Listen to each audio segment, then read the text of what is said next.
नमस्कार, आप देख रहे हैं ए टू जेड न्यूज़ और मैं हूँ आपके साथ हीरेंद्र राठौड़। इस वक्त की बड़ी खबर दिल्ली नगर निगम को लेकर के आ रही है।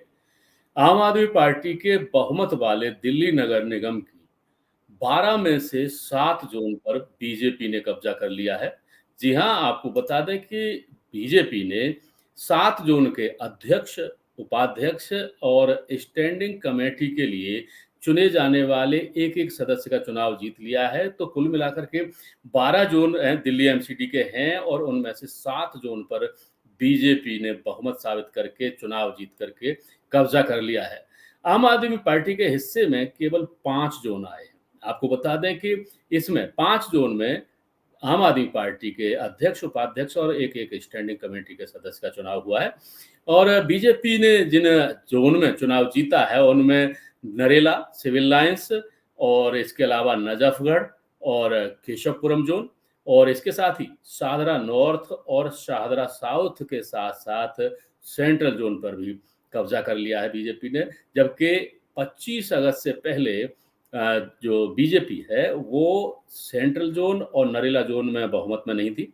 अब खास बात ये है कि अब स्टैंडिंग कमेटी का चुनाव होना है और फिलहाल स्टैंडिंग कमेटी के लिए बीजेपी की राह आसान नजर नहीं आ रही है। अब आपको ये भी बता दें कि फिलहाल स्टैंडिंग कमेटी का जो आंकड़ा है वो इस तरीके से है कि स्टैंडिंग कमेटी के लिए 18 सदस्यों का चुनाव किया जाता है। जी हाँ, 18 सदस्यों के चुनाव के साथ-साथ ही बीजेपी माफ़ कीजिएगा 18 सदस्य जब चुने जाते हैं तभी स्टैंडिंग कमेटी जो है वो अस्तित्व में आती है और उसके बाद उन 18 सदस्यों में से स्टैंडिंग कमेटी का एक-एक सदस्य चुना जाता है। एक अध्यक्ष चुना जाता है स्टैंडिंग कमेटी का और एक इनमें से उपाध्यक्ष चुना जाता है 18 सदस्यों में से। लेकिन फिलहाल 18 सदस्यों वाली स्टैंडिंग कमेटी के आंकड़े कुछ इस प्रकार से हैं कि 7 जून से एक-एक सदस्य बीजेपी का चुना गया है और 2 सदस्य पहले ही हाउस से चुन करके आए हैं बीजेपी के। तो फिलहाल बीजेपी बहुमत में है और उसके पास 9 सदस्यों का आंकड़ा है, जबकि आम आदमी पार्टी के 5 सदस्य जोन से चुन करके आए हैं और 3 सदस्य पहले ही हाउस से चुने गए हैं। तो उनको मिला करके जो आम आदमी पार्टी के हैं, वो केवल 8 सदस्य बैठते हैं। इस तरीके से फिलहाल 18 में से 17 सदस्यों का जो है वो अस्तित्व में है, एक सीट खाली है फिलहाल और ये आंकड़ा इस तरीके से होता है कि अब अगर स्टैंडिंग कमेटी का चुनाव होना है तो उससे पहले सदन में यानी कि हाउस से एक सदस्य का चुनाव होगा। जी हाँ, अभी फिलहाल बीजेपी बहुमत में है, स्टैंडिंग कमेटी में भी उसके पास 9 सदस्य हैं, आम आदमी पार्टी के पास 8 सदस्य हैं। तो लेकिन उसके बावजूद बीजेपी के लिए स्टैंडिंग कमेटी की राह आसान बिल्कुल नज़र नहीं आ रही है।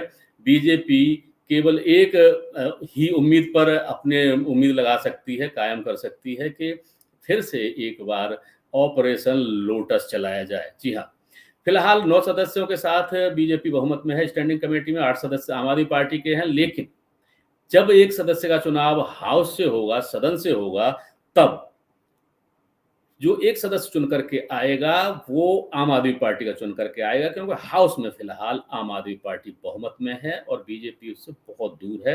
तो क्योंकि एक सदस्य और चुन करके आम आदमी पार्टी का आ सकता है हाउस से, तो उसके हाउस से चुने वाले 4 सदस्य हो जाएँगे और जो जोन से चुन करके आए हैं, वो 5 सदस्य हैं, तो 5 और 4 मिला करके कुल 9 हो जाएँगे। तो बीजेपी और आम आदमी पार्टी आकर के 9-9 के आंकड़े पर टिक जाएगी। उसके बाद अगर बीजेपी को स्टैंडिंग कमेटी हथियानी है और स्टैंडिंग कमेटी की सत्ता में आना है तो उसे एक बार फिर से अपने ऑपरेशन लोटस पर निर्भर होना पड़ेगा और कम से कम एक सदस्य को अपनी तरफ मिलाना पड़ेगा। उसके बाद ही बीजेपी का रास्ता स्टैंडिंग कमेटी के कब्जे के लिए खुल सकता है। नहीं तो लॉटरी सिस्टम में किसी का भी दांव लग सकता है और फिलहाल ऐसा लगता है कि आम आदमी पार्टी ने जो गलती जोन के चुनाव में की थी और मेयर ने जो पीठासीन अधिकारी थे, चुनाव करवाने वाले चुनाव अधिकारी थे, उनका मनोनयन नहीं किया था, नियुक्ति नहीं की थी, तो उसके बाद कमिश्नर ने निगम उपायुक्तों को चुनाव अधिकारी घोषित किया और बुधवार को जो चुनाव करवाए गए जोन के, वो संपन्न हो पाए। अगर आम आदमी पार्टी फिर से वही गलती करती है और कुछ भी अगर उसमें अड़चन पैदा करती है और अपना जो पार्षद है उसको पीठासीन अधिकारी चुनाव के लिए नहीं घोषित करती है, तो आगे जाकर के आम आदमी पार्टी को फिर मुश्किलों का सामना करना पड़ सकता है। लेकिन फिलहाल मामला ये है कि 9 और 9 के जो आंकड़ा है वो बीजेपी के लिए मुश्किल साबित हो सकता है और जो हाउस में जो चुनाव होगा स्टैंडिंग कमेटी का, बीजेपी को आ सकती है और हो सकता है कि आम आदमी पार्टी स्टैंडिंग कमेटी पर कब्जा करने में कामयाब हो जाए। लेकिन उसके बावजूद ये भी है कि रास्ता एक ये भी है कि उससे पहले ही बीजेपी कोई ऐसा रास्ता निकाले जिससे कि आम आदमी पार्टी के 1-2 सदस्य जो चुनकर के स्टैंडिंग कमेटी के लिए आएंगे वो बीजेपी में आ जाएं, तो बीजेपी सत्ता हासिल कर सकती है स्टैंडिंग कमेटी में, जैसा कि 25 अगस्त को हुआ था। आम आदमी पार्टी के 5 पार्षदों ने बीजेपी ज्वाइन की थी और उसके बाद एक साथ ही नरेला और सेंट्रल जोन पर बीजेपी बहुमत में आ गई थी, जबकि नरेला जोन में दोनों के पार्षद बराबर बराबर थे और सेंट्रल जोन में आम आदमी पार्टी के पास 2 पार्षद ज्यादा थे। तो अगर ये स्थिति रहती है तो बीजेपी के लिए थोड़ा सा मुश्किल हो जाएगा और अगर बीजेपी ऑपरेशन लोटस के जरिए आगे बढ़ती है तो उसके लिए रास्ता आसान हो सकता है स्टैंडिंग कमेटी का। फिलहाल इस प्रोग्राम में इतना ही, मुझे दीजिए इजाजत। नमस्कार। नतीजे हो या फिर चुनाव प्रचार, पता नहीं क्यों नरेंद्र मोदी जी ने अपना निशाना 99% ईमानदार लोगों पर लगा रखा है। 15 साल एक जंगल राज का अनुभव किया है और 15 साल तक बिहार पूरे देश में बदनाम होते रहा। भारत देश बचाना है, मोदी जी को लाना है। सड़क से लेकर संसद तक केंद्र सरकार और दिल्ली सरकार को मिलकर काम करना चाहिए। देश को अब शासकों की जरूरत नहीं है, देश को सेवक की जरूरत है, सेवक। दुनिया की हर खबर। लोग कहते हैं कि आपने कांग्रेस पार्टी से समझौता कर लिया।